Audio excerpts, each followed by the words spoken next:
Today we have Tyler Todt with us. He is huge on X, also known with quite the reputation for being the most positive guy on X. And if you have to have a reputation, I think that's a great one to have. He is big on topics such as faith, family, health. Tyler, welcome to the podcast. And before you say anything, just to let you know, we'll go over and tell everyone how we're going to lay out today's interview.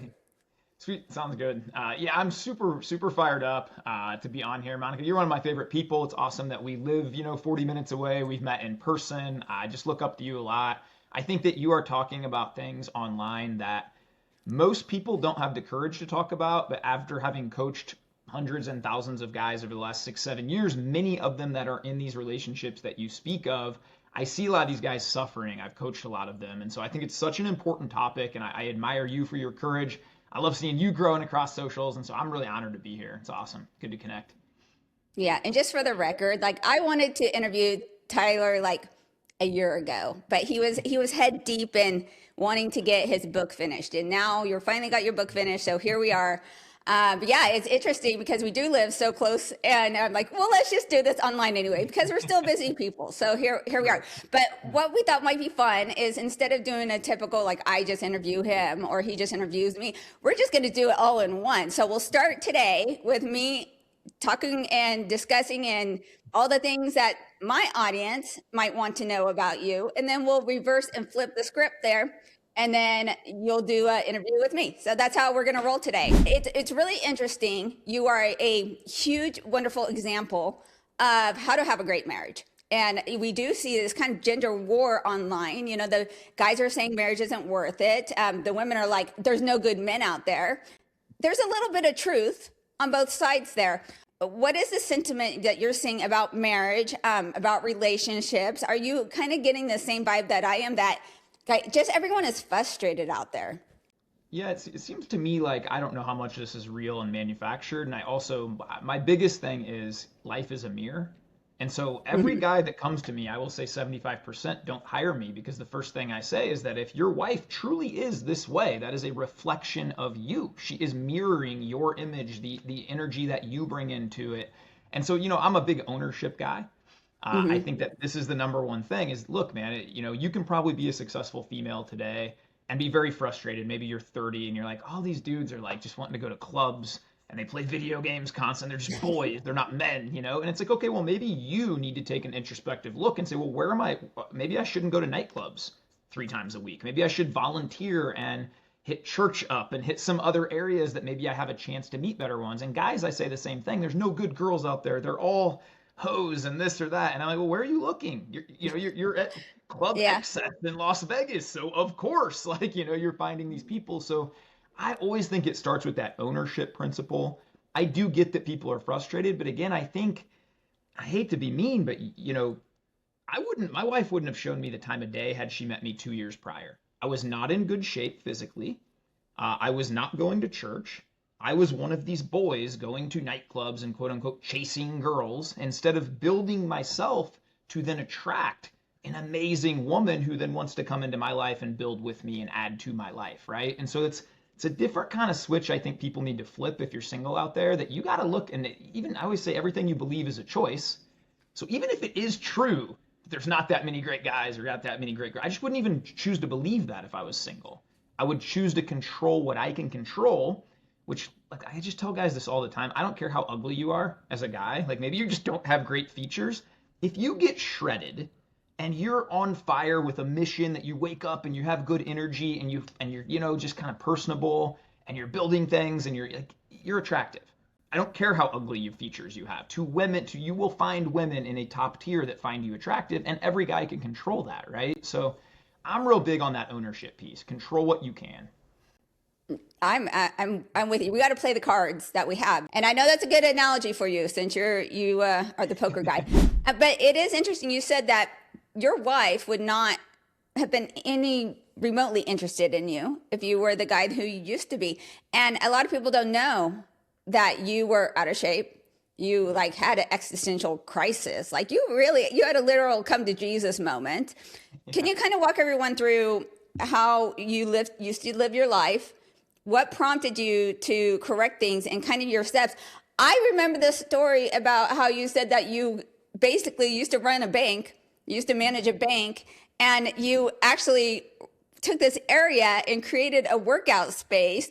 And on your lunch hour, you started working out, and then other people started working out with you. Tell it, kind of walk Right. everyone through your Yeah. metamorphosis. So 2 years into marriage, my wife and I get together, and I'm on kind of a self-improvement journey as we meet. But then we were told we couldn't have kids by two doctors. My wife couldn't have kids, so we'd already talked about adoption and this or that. Well, surprise, surprise, we get pregnant on the honeymoon. So, Oh, we went from like, oh, we're gonna good have for all this you. time, yeah, all this time together. I don't miss. And so, we got all this time together. This or that. Well, we get back from the honeymoon, and it's like 3 weeks later, oh man, everything's going to change. We had plans at that time to spend some time in Vegas, spend some time in California, travel abroad. I was a professional poker player. My wife can work from home running her thing. So we were just going to be nomads. Then all of a sudden, it's like life smacks us in the face. Okay, man, I need to go back to school. I'm a college dropout who's been a professional poker player. When we have a child and kids, I don't want to be flying to Vegas for, I don't know many guys in successful marriages like that. And I remember telling my wife, I got to do something different. So I go back to school full time. I take a job at a bank just as a bank teller at 30. And you talk about humbling, right? I went from making 7 figures playing poker to now realizing I need to do something different. So I go through a funk, I would say, the first 2 years of our marriage. I gained 20 pounds, never stepping foot in the gym. So this isn't like 20 pounds of muscle. Right. And I work my way and I get promoted 4 times. So I'm running the bank now, 2 years later, but I am so low energy. I am the guy that's now coming home and complaining to my wife all the time about how I hate my boss, I hate the client, the people called it, just always negative, low energy. I literally wake up during the day like thinking about how I can't wait to go to bed that night. And just hopefully there's something good on TV, a sports game or something I can eat chips and zone out to, right? Wasn't living, was more existing. And my saint of a wife one night, I'll never forget this night, and this is how I start the book that I just wrote on, but it was a beautiful Sunday. I remember it, and my wife and daughter were outside playing, and my daughter's maybe 18 months. And my wife invites me 3 or 4 times. Hey, we got a blanket laid out. Your daughter's so cute. She's doing that. And I just, leave me alone. I work 6 days this week. I want one day to just sit here and watch football. And, people find this hard to believe that was me back then, but that was me back then. And, something at the end of the night, my wife just peeked her head in and said, Ty, I love you so much. I don't like seeing you like this. You're not you.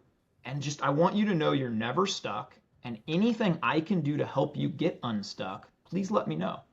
I love you very much. And she just walked out of the room. And it was Sunday night football on, and I'll never forget. I just kind of sat there blank-eyed. I turned the game off, and I burst into tears. And I was like, man, I'm not even living. Like, I wake up with no energy. I'm cranky to everybody around me. My daughter almost somewhat annoys me, as opposed to like finding the joy in that. Me and my wife, it's a great month if we're intimate twice. Like this just isn't what I pictured my life being. And so those tears started of sadness and they turned to rage pretty quick. And then I got out a pen and paper and I wrote down rules for myself that I will never miss. I am getting up at 5 a.m. I don't care if I haven't fallen asleep till 4. I'm getting up at 5 a.m. and I'm going to hit the gym. I'm going to eat different. I'm going to meal prep. I'm going to start journaling gratitude. Instead of zoning out to Netflix, I canceled Netflix a couple months later. I haven't watched TV in like 7 years now. I read, I study, I learn, I build, I grow. And the coolest thing is, me and my wife had that sort of roommatey marriage back then.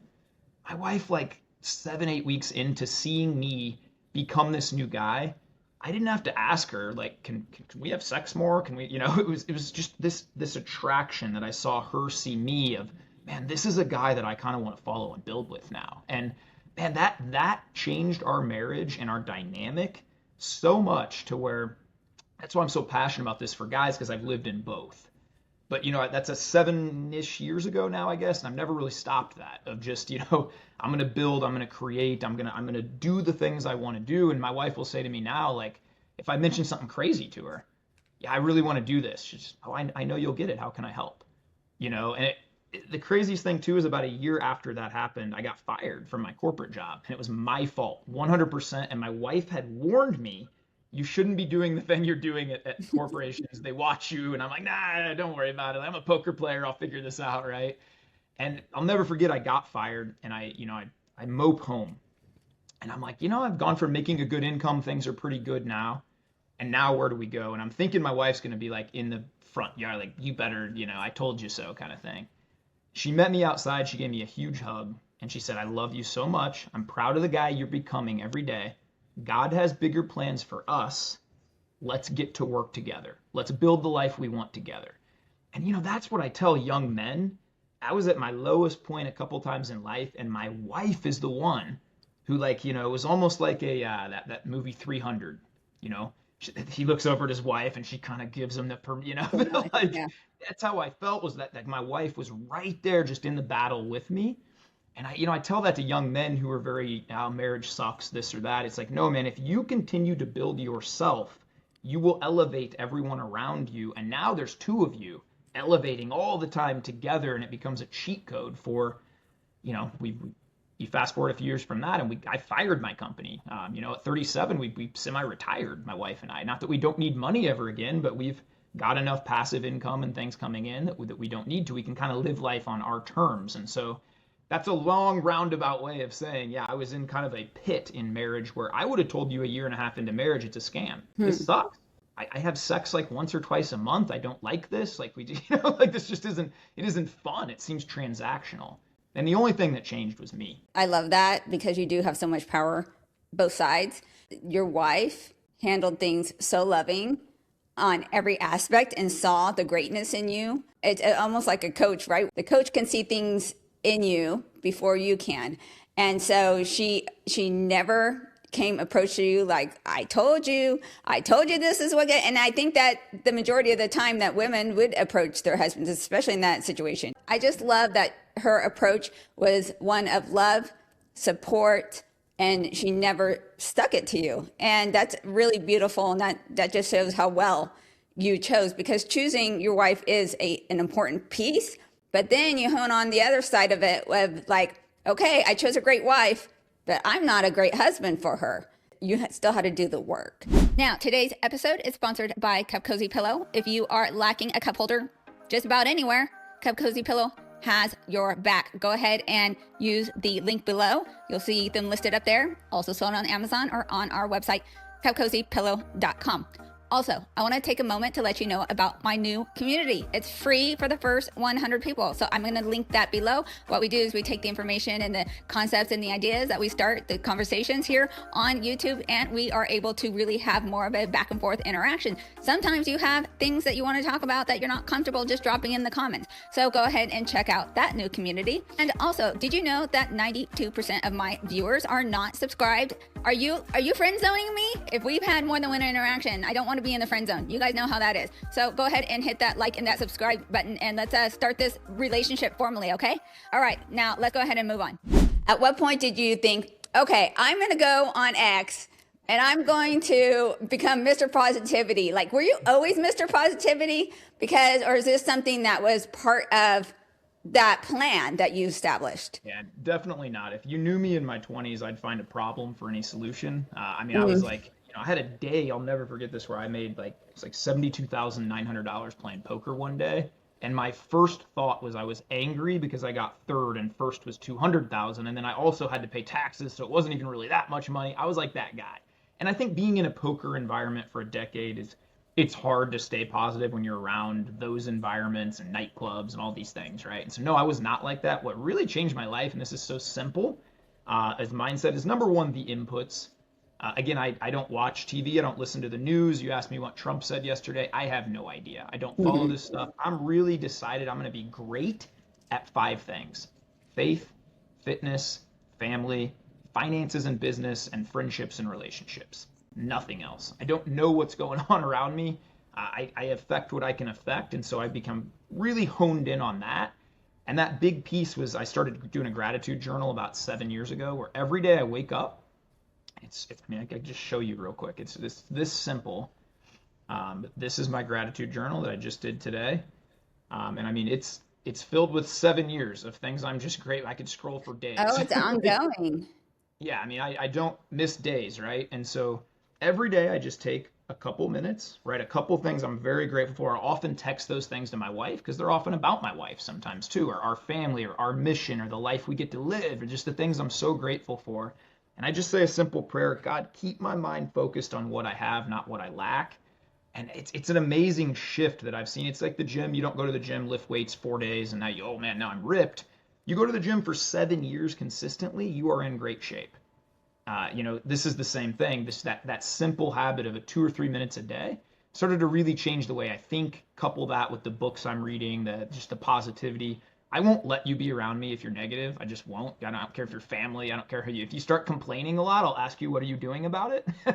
And I just don't allow like this negativity in my sphere anymore. I just think life is way too short. You've unlocked kind of a playbook for your own life. At what point did you decide you wanted to help others? So yeah, that was, man, 6 years ago, I guess. I moved cross country. I had 7 weeks without my wife and daughter. When I got fired from my other job, I took another job over here with a bank.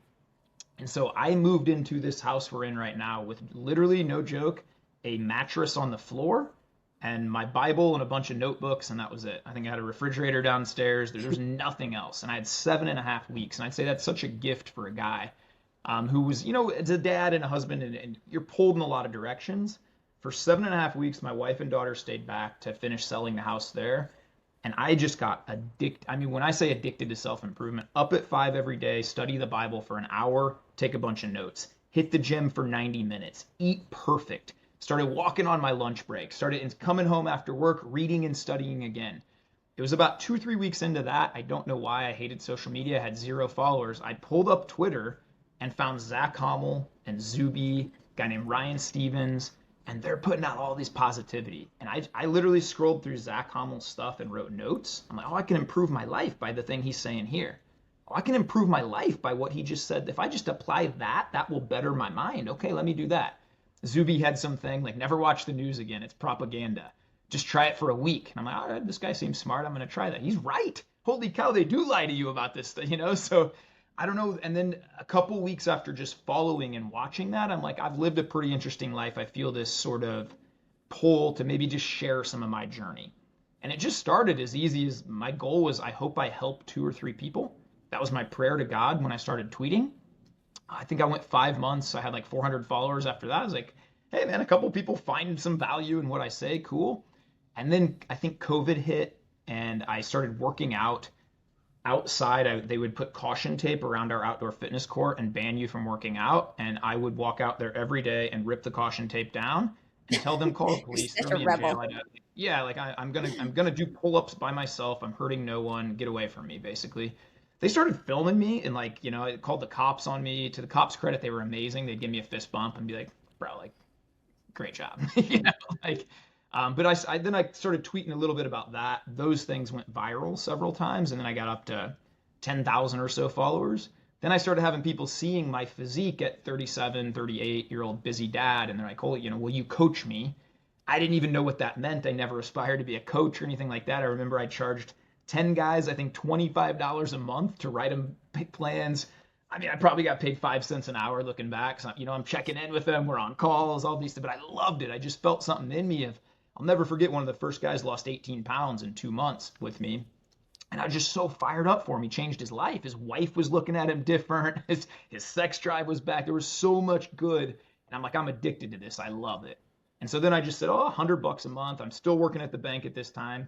$300 a month, $500, just keep going. Okay, let me build a community on the side. It all just kind of happened very organically. I kind of look back and see God had his hand on a lot of it. I didn't aspire to do what I'm doing now. But then I remember sitting down with my wife one day and saying, I'm making about as much money on the side on Twitter as I am at the bank. I would like to quit the bank. And I'll never forget again how supportive she is. Most wives would be like, what about health insurance? What about, we got like kids. She just said, how can I help? If you feel called to do that, how can I help? And so, man, we cut our monthly budget down. We made so it wasn't really a risk. And yeah, the rest is kind of history. I've been doing that now for 4 or 5 years, which has been amazing. Build hundreds of thousands of followers across Twitter and YouTube and lots of cool things since then. First of all, you ripped and you have this, you're known in your neighborhood. You walk around shirtless all the time. So you're taking your calls. You're walking around, you're getting the sunshine, your shirt is off all the time.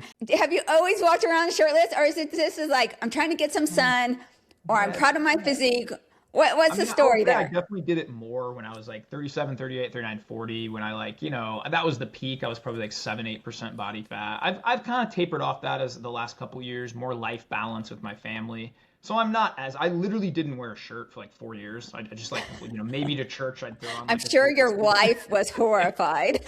She actually, I think, man, I don't Poor know. I think at woman. first she kind of was, but then she just like kind of like, oh, it is what it is, man. But it's kind of like a guy probably has a Lamborghini, and he just likes to show it off a little bit. So I think there's probably part of that. I worked really hard. I'm crazy disciplined, and so man, there was part of that. Also, we live in Vegas. It's nice year round. It is. I mean, I dressed up today. I got this shirt from my sister for my birthday. It's one of my nicer shirts. When I left the bank, I sold the shirt and ties. I don't do that stuff The anymore. real That was, reason Ty doesn't wear a shirt because he doesn't own any. yeah, I got a few for date nights and things like that. But to me, like pure freedom is to just do what I want to do. Nobody can tell me what to wear, where to be. So I have this giant sombrero, and I literally walk. I have a walking lap when I take all my client calls.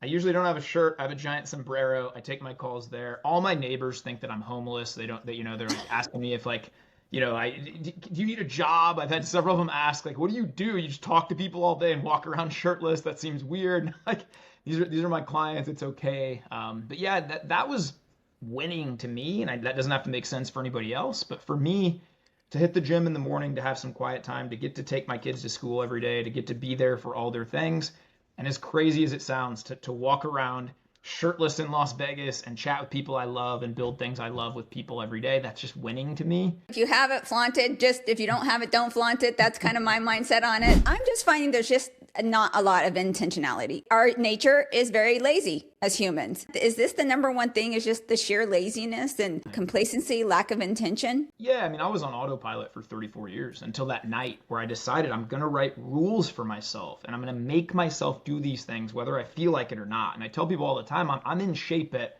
I'll be 43 this year, so coming up on mid 40s. I'm only in shape as a 43-year-old really busy dad because I have 150 times of the year I go to the gym when I don't feel like it. And because I have 100 times of the year where there's like just really delicious, awesome food, and I may eat a little bit, but I don't gluttonous on autopilot like I used to. And so I think it all starts with vision, and you have to craft a vision of I want my life to look like this. And if I'm honest, and I bet a lot of people, if they're watching this growing up, like I had no vision for my life. I just did school because they told me to do school. I was good at sports, so I played a lot of sports and I liked that. I don't know, when I was like 17 and 18, people started asking me, what are you going to do with your life? Everybody else is going to college, so I went to college. I thought it was stupid. I didn't really like it. Then I found poker, and so I did that for a while. But even when I was doing poker, my parents, everybody was telling me, like, you shouldn't be doing that. That's, so I kind of quit that because I felt like, well, you can't do that and have a family. I don't know. I just felt like I was more of in the passenger seat of my life. Even those first couple years of marriage, I was just in the passenger seat of my life.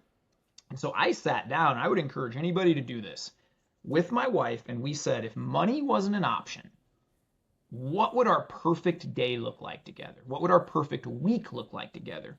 Perfect month, perfect quarter, perfect year. Let's build this out together. And so we decided when we wrote all this out, like what we really needed didn't cost that much money. Like one of my favorite things that me and my wife do several times a week is we start the day before we ever start working. We hold hands and we take a walk around the neighborhood. 30, 40, 50 minutes. We walk a few miles. We chat about our day and life and spend a little time together. Sometimes we'll do a little workout together after that. I feel super connected to her in that way. I think she feels the same. Quality time's her big one. So, to us, when we wrote down our perfect day, we wrote that. And then we wrote like a lot of weekend trips with our kids, just to go hiking and take adventures and explore and do these things. And again, for me, it was like not to have to go to a bank. Like my perfect day is working for a few hours during the day. Like I'm working right now. This is amazing. I'm talking to somebody I like, like this is work. And so I got that down on paper. And my first perfect day I wrote was 6.5 years ago. And it's truly the exact life I'm living right now. The exact, like almost when you break it down hour by hour, I'm getting to do what I want to do. And so I feel like that's winning. And I feel like a lot of people and these guys that'll have anxiety, they'll be depressed. At 33, I was on anxiety meds. I remember going to the doctor and saying like, dude, I'm anxious, I'm depressed, this and that. He didn't ask me like what I ate. Did I get outside in the sun and move? Did I work out? What kind of things am I putting in my mind? He gave me a pill. And when I look back at that now, and this isn't, there's some people that are just clinically depressed, sure, but 50, 60, 70% of people, probably guys especially, I think that anxiety, that depression is actually your body and your spirit alerting you and telling you and giving you warning signs you are not doing what you're supposed to do. You're not. You are living a life that you are not meant to live. And so, first step is getting a vision of what you want to do and get it on paper. Because I had visions in my head. Oh, I'd love to write a book. Oh, I'd love to do this. It's just a daydream. It's in there with Mhm. the other 40,000 thoughts. So get on paper exactly who you want to be. Like I had that image in my head of I am like a shredded dude that other people like see and they're like, man, like what do you do? And I have this image in my head that I have this bold faith and I'm not ashamed to talk about the Bible at any time and talk about my faith and how that's the guiding principle. I had this image in my head of the exact life I want to live.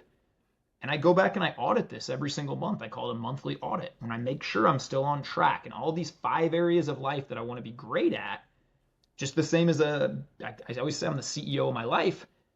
Month over month, quarter over quarter, year over year, we're getting better at those things that matter to me. So I always tell my wife, like the most exciting thing about marriage to me, it's like, dude, we should be like in our 70s, flirting even better than we flirt now in our 40s and hooking up even better now than we do in our 40s. Like it should be, it's exciting because we're always growing, we're always getting closer. And so life isn't exciting, to be honest, when I was 33, when I woke up and they told me where I had to be.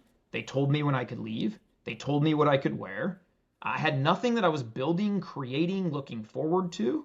And so, yeah, it was pretty depressing. And I think a lot of guys, especially, get stuck in that spot. Now, I don't have an alarm ever. I wake up at 5. I'm like fired up, man. I mean, my wife jokes now I'm just like a dog. She's like, you just wake up and you're excited and you chase things. I'm like, that's how I feel because I'm getting to do the things I want to do that make me feel alive. Now, a caveat to that is I see a lot of guys that work really hard, maybe creating or building something on the side for a few months. It gets hard and they quit. I had to do it for like 2,000 days before I could fire my company. It was years. And so you have to have that vision and keep that vision with that crazy consistency to say, no, this is the life I'm going to create. I'll work as hard or as long as I have to create it. I worked every day on my lunch break, every single day. While everybody else mindlessly scrolled, I grinded. Every night when my kids went to bed, I'd hang out with my wife for 20 minutes. I worked from 8:30 to 10:30 every night. Every weekend, I never went out to the bars and drank. I worked 4 or 5 hours on the business. Like that's what it took for years to create that freedom. So I challenge people to work like nobody else for 3 or 4 years to create the life you want. Have a season where you just say no to everything else. Build what you want. Build the life you want. And I think it all starts with that vision.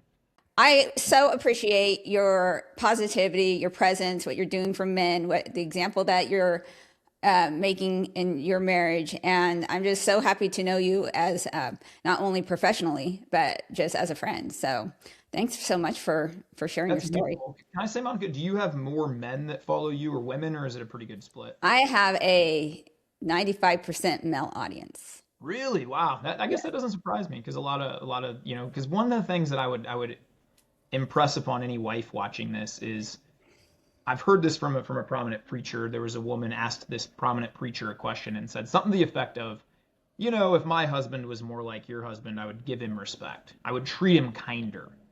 All And right. the lady said, do you ever think maybe my husband treats me the way he does because I wake up every day trying to empower him, trying to make his life more peaceful, easier. And so, that kind of comes back to me.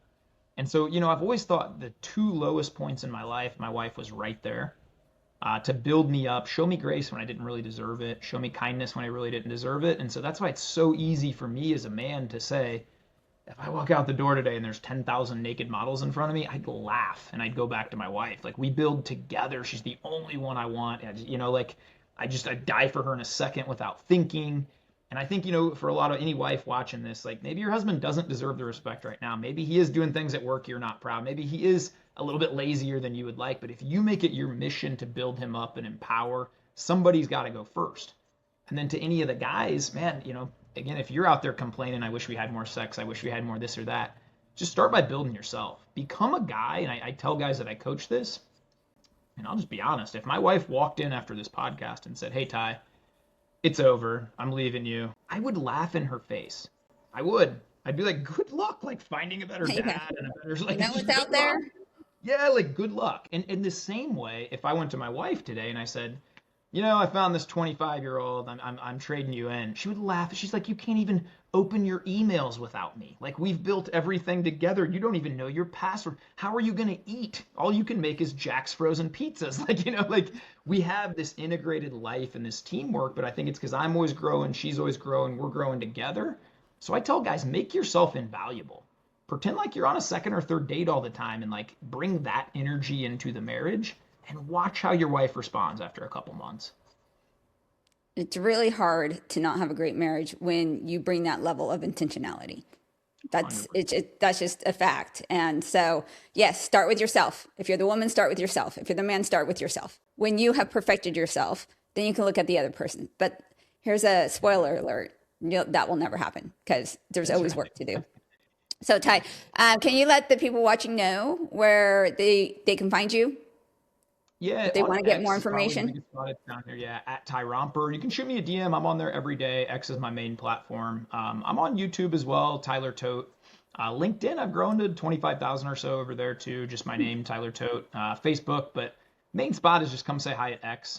If you're not on X and you want to connect, you can just tylertote@gmail.com. If you're inquiring about coaching or men's retreats or whatever that might be, shoot me an email and I'll get back to you as well. But yep, that's pretty much it. If you're ever in Vegas, shoot me a DM. I think I've met like 2,000 people offline now. I invite people to the gym to take walks all the time when they fly in for a conference or something. So awesome. Well, Monica, this has been Okay. super fun. I am fired up to ask you some questions now today too, and have you, have your audience go get to watch you in a different role.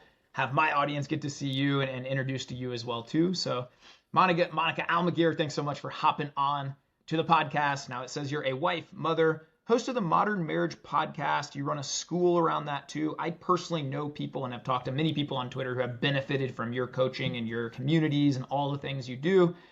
If anybody were to just meet you in a couple minutes, how would you tell them and how would you describe yourself? My goal is to help marriages have the hottest, sexiest bedroom action possible. And it's not that I don't focus on the marriage as a whole, but I tend to speak from that perspective many times because what I have found doing the work that I do and having the audience of 90%, 5% men is that we both are seeking, the husband and the wife are both seeking connection. We're both speaking intimacy. But what it looks like to each person is different. For women, it's wanting to be seen, it's wanting to be known. And we accomplish that through talking and spending time together. Where most of the time, men establish that connection through sex. Women, we just don't have the biology that you men do. So that necessity of connecting that way is not nearly as strong. We just don't have the level of testosterone. So what women do is they make this disconnect that it's a purely physical thing, and that they need their emotional connection first for them to want to be willing to connect with the man in that aspect. And so there's just a big disconnect as far as in women's mind of just how important that component is to men. Say these things because men in this regard are very voiceless. Of course, every guy, if you ask them, will say, oh yeah, I definitely want more sex with my wife. Like every man on earth, right?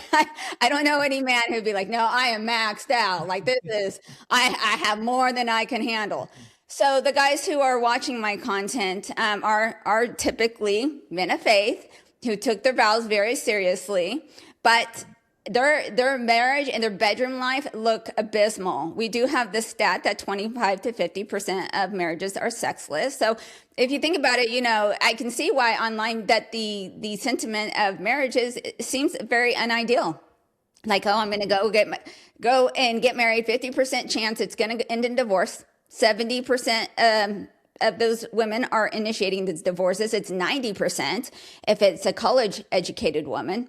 And then if you're one of those marriages that survive, not even thrive, they're not even like trying to accomplish like the goals, like, oh, let's just not get divorced. Those that do survive, 25 to 50% of those are sexless. And I'm convinced that almost everything in a marriage can be corrected if the sex life is great. Are you seeing that with the men that you're working with? Is this a primary concern? Oh my gosh, 100%. And I would just say, I think what you're doing is so important. And I'll give you one example, and I obviously won't say his name, but a guy I coached a couple years ago, I'll never forget this. He hired me initially just to kind of top off. He was already on a self-improvement journey, but he just, lose a few extra pounds, get that extra rip. So this guy was 37 or 38, I think, during our coaching, ran a like multi-million dollar company, shredded head to toe. After their third kid, he conveyed to me in about the third month of coaching, dude, I'm miserable. I haven't had sex in 6, 7 years. And he's like, Wow. I've tried to pursue my wife. I've heard every excuse in the book, and I finally just quit. And he's like, now I'm at a point where, and I didn't know what to say to this guy, to be honest, at the end of but he said, I'm at a point where my faith is such a big part to me. I feel so dirty if I look at porn. But he's like, dude, I didn't sign up to be a priest.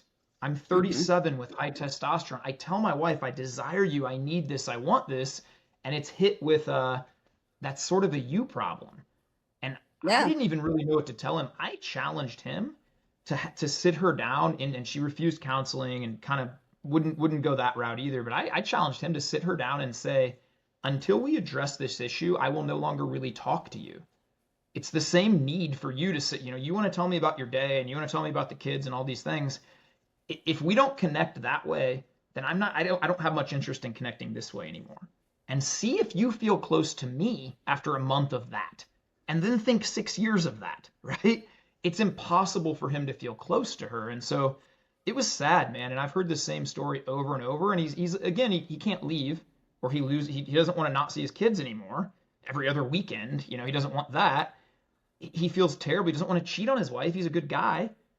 So he was in a spot where I don't really know what to do, and have heard this story countless and countless times. And so I don't. Do you hear that same That story? is the story. Like that's the classic 80, 90% of men out there. I actually started the podcast because I went through kind of this transformation as a wife to try to be a better wife. Much of that was prompted when I went on HRT at 45 years old. And so not only did I restore the estrogen, but I also went on testosterone. And it was the first time when I was like, oh my gosh, this is crazy pants. Like this level of like biological, like prompting that it wasn't there before. And so I've lived on both sides. I've had just throughout 16 years, my husband and I have been together. I've always found him super attractive. Like that's never changed. But so we've gone through the kid cycle. Like I've been through every cycle in the relationship. So I can really speak to both sides. And when I was on the testosterone, granted, I like to keep my level around 100 to 150 is where I feel the best. And that's still just a sliver of what most men have, right? Most men are up, if you have a healthy level, you're going to be around 600 to 900,000. So we're still at a sliver. And I was just like, oh my gosh, baby, let's go. Like I'm fired up in this regard. This, of course, made him super happy. And then I started seeing all this positive effect on him.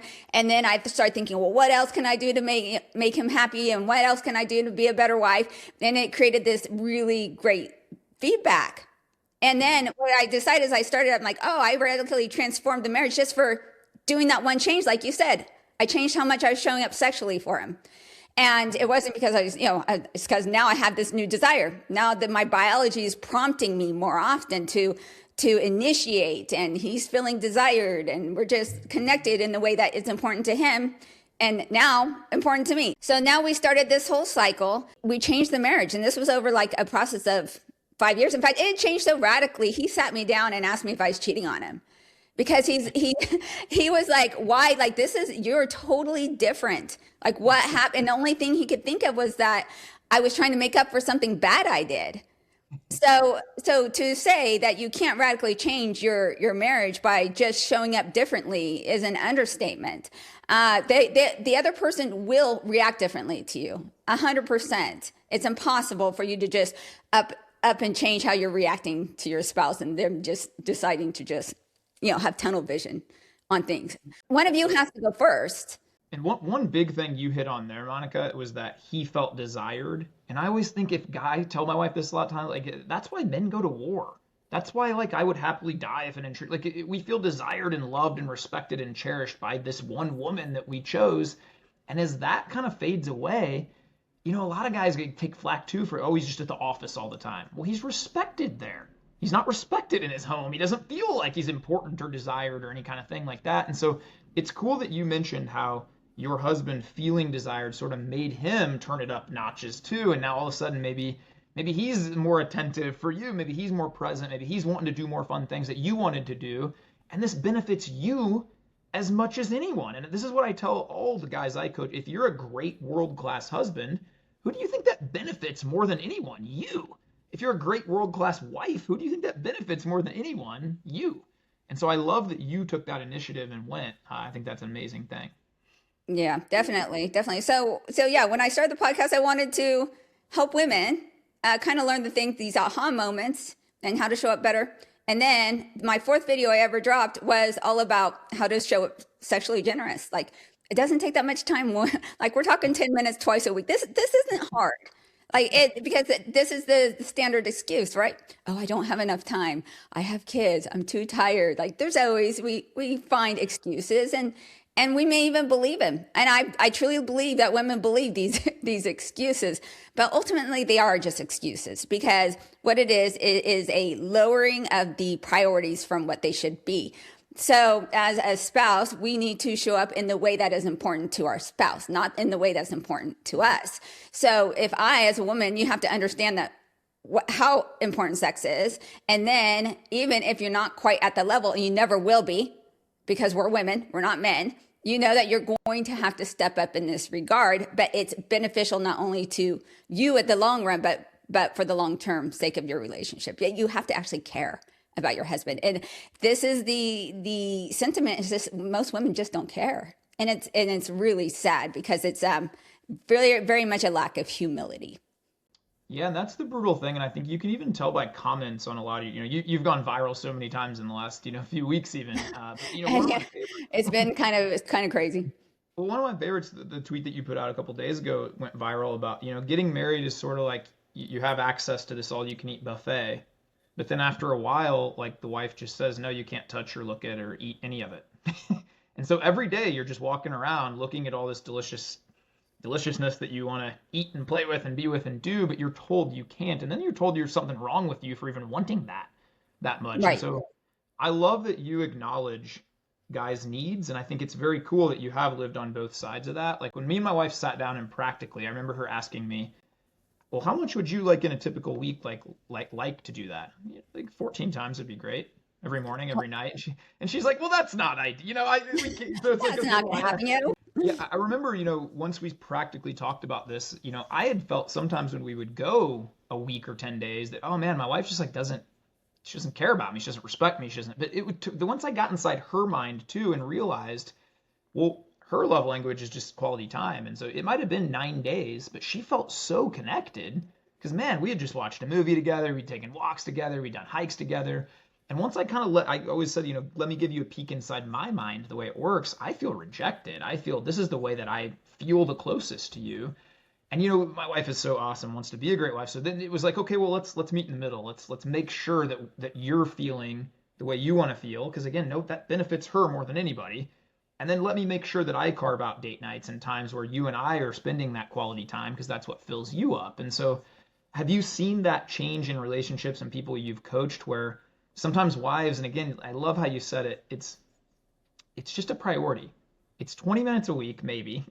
Like the joke we have with a couple of the couples is like sometimes the wife can just do a really kind thing that might take her 90 seconds, and the husband will go scrub the kitchen and the toilets and he's so excited, so happy, he feels so seen that like he'll do 3 hours worth of chores he wouldn't have done, Right. But what's that shift? Do you see that in a lot of relationships where women are almost surprised?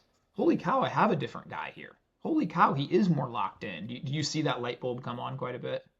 Well, the majority of the men who I work with are of the age where their wives are menopausal or approaching menopause. So my first default, if you're a 35-year-old or older, is start with the hormones. We have to identify, like, is this a hormone problem or a husband problem? You'll know right away once your hormones are optimized if she's attracted to you, because it very well could be an attraction problem.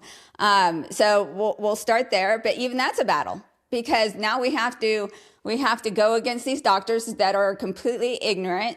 If the guy can even get his wife to go to the doctor, then they're met with, oh well, your labs are normal, and normal being like women's normal, even men, this is true.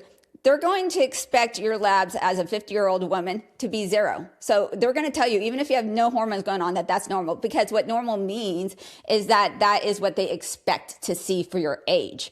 So they wouldn't expect you to be at 100. They wouldn't expect any of that. So you don't want to, if you can have a doctor even agree to test your hormones, and agree to even get you on the estrogen and the testosterone and the progesterone, it can be quite the battle. And the majority of doctors may just write you a localized cream, and that's fine, but it's not going to get systemic. And a lot of times, I always tell guys, you can't really sell the idea of going on hormones to your wife as it's like, okay, well, you're insufficient, or your libido is insufficient, so you need to do this for me. No, this is about her aging well, her feeling good about herself, her being able to not have brain fog, her ability to be able to maintain muscle mass and bone density, and all of these hugely health benefits. Libido's a very small sliver. Like, she's not going to want to go and get crazy in the sheets if she doesn't feel good just in her body. She can't, like, she has brain fog. She can't remember. She walks around the corner and doesn't even know why she went into that room. Like, it's just a really overall comprehensive health aspect to look at versus a small libido. Once the woman has energy, she has that pep in her step again, she's able to exercise, she's able to actually see results of her working out, because she has testosterone there helping her lean out, burn the fat. It's just going to change how she approaches life, and that's going to spill into the relationship in all aspects. But as the guy, you might have to be the one who makes the call to the doctor, go with her, because if she's at the age where she needs her hormones checked, you're probably at the age you're going to need your hormones checked too. So very much make sure that you walk through this journey together. But overall, there's many, libido it's not one thing. There is a biological component to it. There's a psychological, and there's a societal component to it. So if you're only hitting one aspect of it, you're missing other pieces. But the hormones are a huge piece. Are you a married man who is stuck in a sexless marriage? Well, if so, you certainly are not alone. Listen, seducing a woman once is hard enough, but maintaining that desire for years, if not decades, is a whole different game. It's a game of knowledge and skill, and nobody teaches men how to do this. Not your parents, not society, and certainly not the woman that you're married to. I'm Monica Almaguer. I've been teaching thousands of men the specific tips, tools, and techniques to create a hot, steamy marriage on my podcast, Modern Marriage with Monica. But now I've taken all that information, those thousands of hours, and really have just distilled everything that you need to move the needle in your relationship with your wife into one simple course. And before you ask, no, your wife doesn't need to know or be on board. It requires nothing from her. In my course, How to Create and Maintain Long-Term Sexual Attraction, I give you all the information, all the tools, not just for right now, but for years. Let me just go over a couple of the things that you're gonna learn in my course. The first thing is the 6 pillars of long-term attraction. We're gonna go over the proper expectations. We're gonna go over how women really work, polarity, the proper masculine and feminine dynamic. I've put together everything you need to create this environment in which your marriage and your sex life is not only just going to survive, but thrive. If this is something that you would like more information on, go ahead and hit that button below. I love that. I think you make a great point, and something I always talk to guys too. You can't just sit your wife down and say, you're at fault because, we only have sex once. It's your fault. It's your fault. No, you gotta, okay, create space and an optimal environment for her and work with her. She's the person you chose too. So once you kind of get those things aligned, like for my wife, I remember when we had our first talk, she just kind of ran me through the day. And she's like, look, you go to work. We had 3 1-year-olds at the time. She's like, they literally crawl around me all day. I change 9 poop diapers. And then it's like the thought of 14 hours later wanting to like get naked and be sexy is I've done nothing for myself. I haven't showered. And then it kind of clicked for me. Like, oh, she doesn't really not find me attractive. It's like she's just exhausted. And so I'm Mm-hmm. like, that's when it clicked for me. Like, okay, let's have date nights. Let's get babysitters. Let's create a space for her where she does feel good about herself, that she can breathe every now and then. And my wife always says, like, one of the first things when we go on date nights, oh, I just feel like I can be your wife, not just mom. She loves being mom, but it feels good to just be your wife and just to have fun and like laugh together and flirt and be that kind of dynamic. And so I love how you said men need to start there, not Yeah, just so you accuse hit me of on a being. really important thing. So I spoke earlier about the older crowd. And then Yeah. also when you're in the young children phase, this is typically the problem is that women, especially when they have children, they now kind of take on a new identity. And this their identity as or that aspect about them, their sexuality, it gets tabled. They just literally, it's almost like they put it in a jar and they put it on a shelf and they pull it down periodically. But they many women, now when the kids come, they completely lose themselves and that aspect of themselves. So if you're not giving her that space, if you're not giving her the time to take a shower, like how sexy can she feel? We already are at a biological disadvantage here, guys. So now you're not going to even give her like you got to work with what you can work with. You have to give her the opportunity to identify herself with that aspect of herself. And women with children do lose it. Some of them never get it back. Some of them just like, oh, that's who I used to be, but this is who I am now. And I had a real gift at that because I was working at a bank and I remember never forget this, a big viral tweet about 6 months after I quit the bank and I started working from home. And then there were days when I worked from home where my wife would have several meetings or calls, and so I had all three kids were crawling all over me. And I remember at the end of those days being like, dude, the last thing I want to do is like go get, and I have 800 testosterone. The last thing I felt like doing, I just wanted to go sit by. I remember telling my wife, I want to go sit by myself for about an hour and not even like just read a book. I don't want kids touching me and being all over me. Yeah, Like, touched out. yeah, and I didn't understand that when I was at the bank, and so I do feel like I have a gift at that because I remember a guy working. This tweet went viral. He said something to the effect of like, I run a staff all day of 40 people, and like all my wife's doing is taking a couple of our kids to the pool, like and she can't find energy to like be with me at night. And I thought like, bro, I've taken our kids to the pool. It's stressful as crap, man. Every second these little toddlers are trying to kill themselves. It takes more than that. So you have to create that space for her to be able to kind of get out from that, right? And to not just be mommy, but to be wife and to feel like herself and to have things that she does for herself too. Hit the gym, hit the those things that make her feel better. And I've noticed then it just kind of takes care of itself. At least it Most did in of the my time. But I relationship. do want to speak to the fact that I hear a lot that men will complain that their wife is not initiating as much Yeah, as they like, but she never initiates. And I'm like, she doesn't have 900 level of testosterone. The person who has that greater need is going to be the one who initiates more. That's just you bet if you can disassociate a lack of initiation as meaning she doesn't want me, that's very helpful. I think it's great if women can because they do so much appreciate it and it does make them feel wanted and desired. But just know that that is to be expected. I would look more for receptivity as a better means or influence of like why is she if it can when I go to her, is she receptive, is she putting in the effort, is she willing to be like, oh, I'm not really feeling it, but okay, let's go. Also, there's also a kind of poo-pooing of the idea of duty sex. And I'm like, you know what? I say go for it, guys. Go for duty sex. And here's why. Is women, a lot of times there's a lag.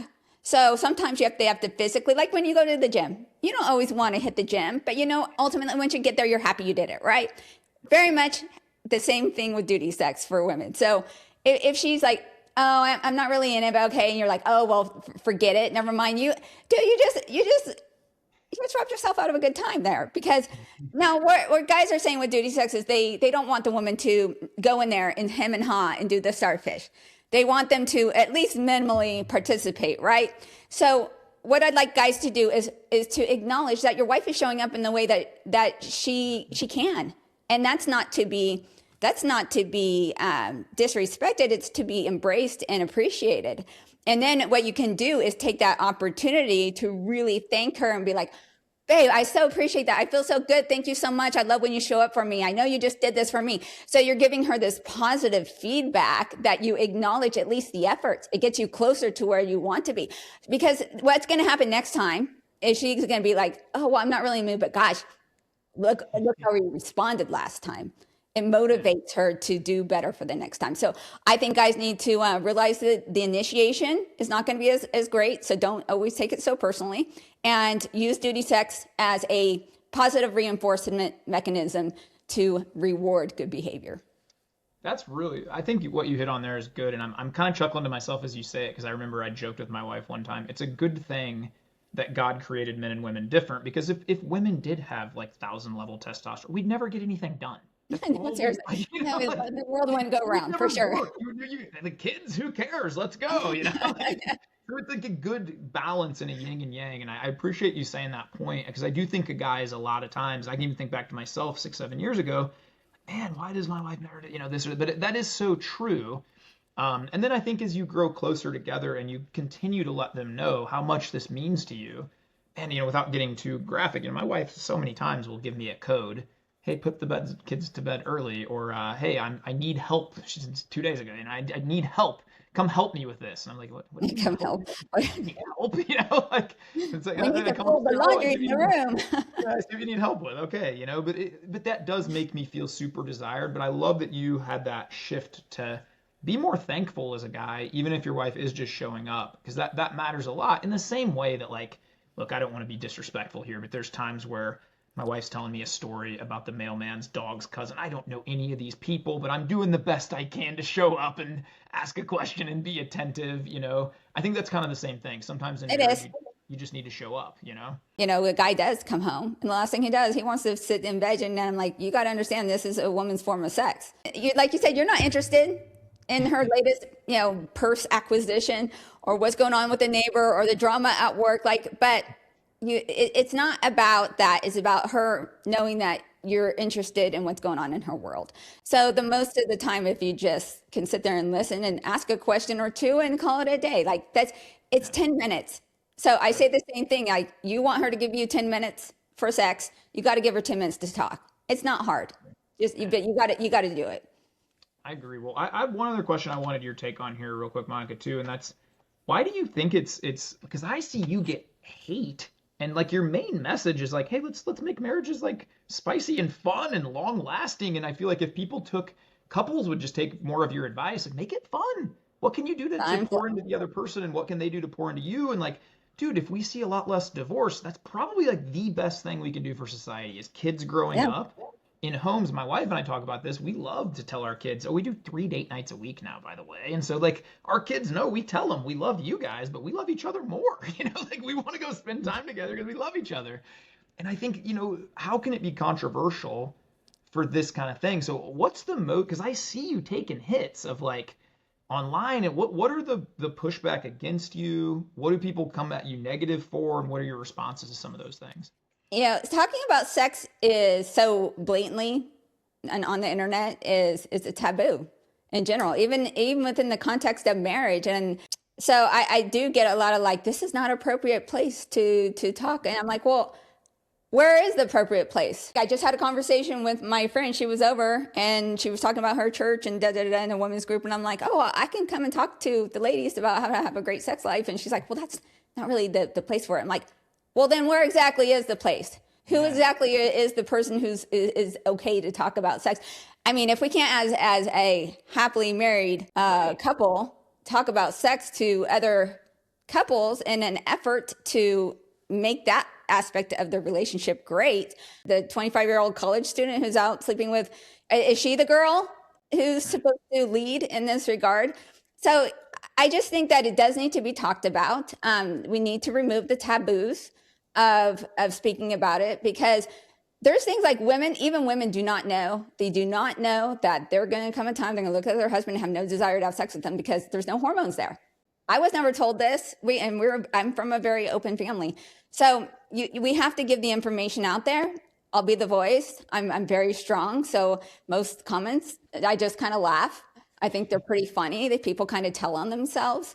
I'm like, okay, so you don't want to have sex with your husband. I mean, like, Poor guy, man. sorry, He's one of these guys that's like, like people want to have a crappy sex life. Okay, I'm here for the people who want to have a great sex life. You don't have to listen to me.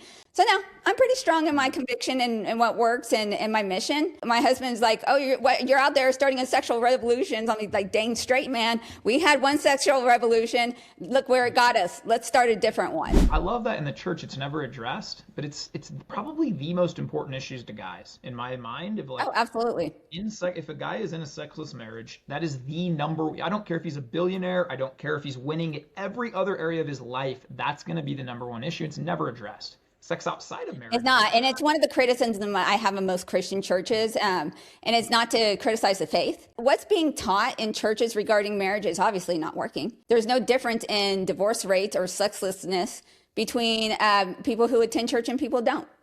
And so there's a disconnect, and until we start addressing these things online and in churches to these men who really do take their marriage and their vows very seriously, we're going to continue to fail. Well, I appreciate you having the courage, and I love that you can just shrug them off after sharing online. But when you have enough things go viral and like people are coming at you about this and that, like you do just get to a point where you're like, oh man, I just feel sorry for this person, you know. But I do Yeah. appreciate your courage, your willingness to talk about it because it is a massively important topic. And again, I look at the future and young guys, and it's like, well, again, if you are going into this where you can lose half your money, lose your kids, and then it's like, man, maybe just 7, 8 years, you're like at 35, I have to just decide.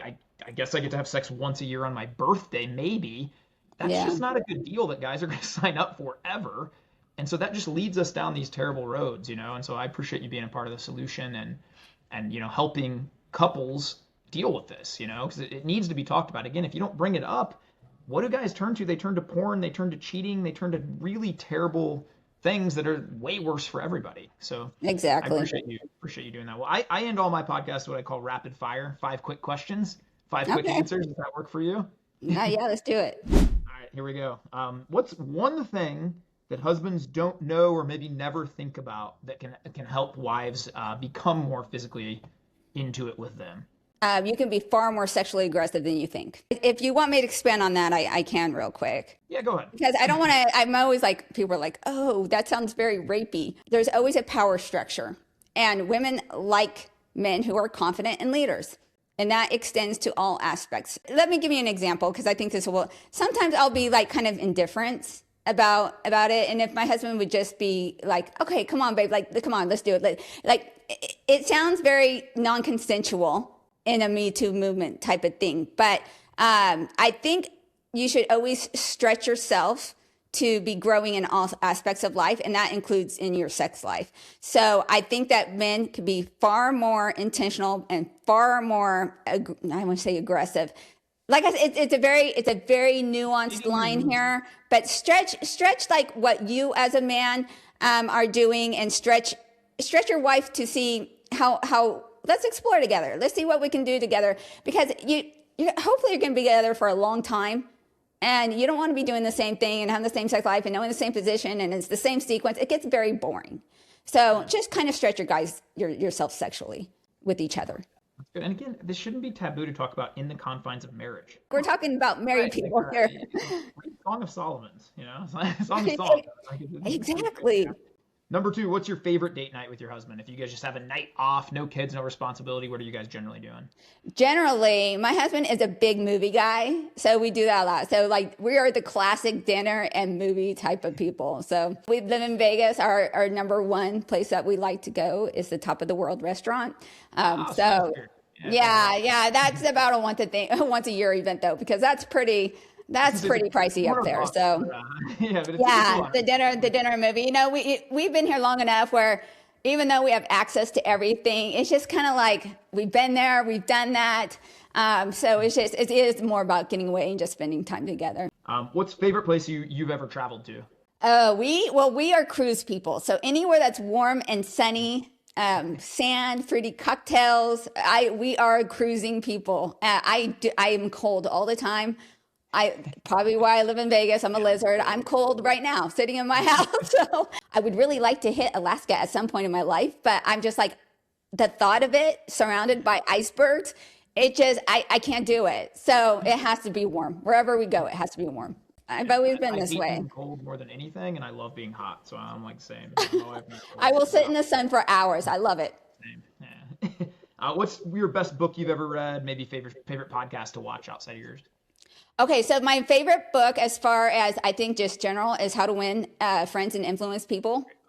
Like this, that's a game changing book, and it applies to every aspect of your life. So that's a really, really great book. But I will also give you guys a bonus one for relationships. And my go to must read is called The Wall Speaks by Jer. Hold on, where is it? Never heard of that one. Jared's funny because he always says not to ask women for advice for relationships, and I've sold this guy more books. The Wall Speaks by Jared.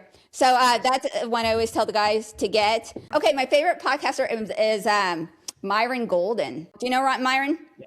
Yeah. Seen him Yeah, before. he speaks about business principles using the Bible. Now he started a second channel that's exclusively Bible studies. So Nice. he's my fave. Myron, hit me up. There we go. You'll get him. You'll get him on. All right. Well, last question for the people. If somebody out there is watching and they're thinking, man, my relationship isn't necessarily where it is. What was one piece of advice you could recommend? And then where can people find you and reach out for coaching, to be in the groups, to be in the school communities, to be a part of where you're at? Okay, so the one thing, and then because I'm going to speak to men, and then one thing that really just pisses women off, that you have to be a man of your word. And most of the time, guys get it great in the big stuff. You're like, oh, I don't cheat, I go to work and all that. But the trash, when you say you're going to take out the trash, you have to take out the trash.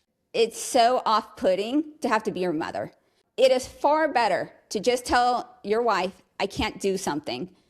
And the thing is, most guys, when they say that they're going to do something, they really do have good intent to do it, but you're lacking in specificity. Meaning that if you say, I'm going to take out the trash, and 30 minutes later she walks by and it's still not taken out, she's like, this guy's not a man of his word, and I have to be his mother. And so it's in those very little things. So if you say, I'm going to take out the trash after this episode is done, that is much more specific and much more like a leadership quality. And then by God, you better get it done, because in every single action, you better be congruent to what you say you're going to do. And if you get that right, your woman is going to know that when you say something, you are a man of your word and you're trustworthy. So Love it. that is a huge thing for women that men just mess up all the time. I noticed that was a bad pattern for me and my wife early on, when I would say I was going to do something and I didn't, or I'll be home at this time, but I just didn't, you know. And a thing that helped us is like lists. Like I remember her, you know, like, oh, would you replant the plant in the backyard? Well, she tells me when we're at the park with kids, yeah, of course I will. By the time we get home, I've had 30,000 other thoughts. Gone. A week goes by. And now in her head, she's like mad because you don't haven't done. And so now we just sit and like, give me a list. If you give me a list, I'll give you a deadline. 100% that will be done by Friday. Right. 100% that will be done by, you know, that's helped me a whole lot. But I think that's a great thing, is she doesn't want to have another kid that she has to constantly, you know, Did Johnny do reinforce. his homework today? Like, feels you are a child. If she looks at you like you're a man child, that's gonna dry her up. She's not gonna want to have sex with you. So make sure you're very congruent with that. As far as contacting me, my primary platform is YouTube. I do have a Facebook. You can go on Facebook at 36,000 followers there. I have a school community.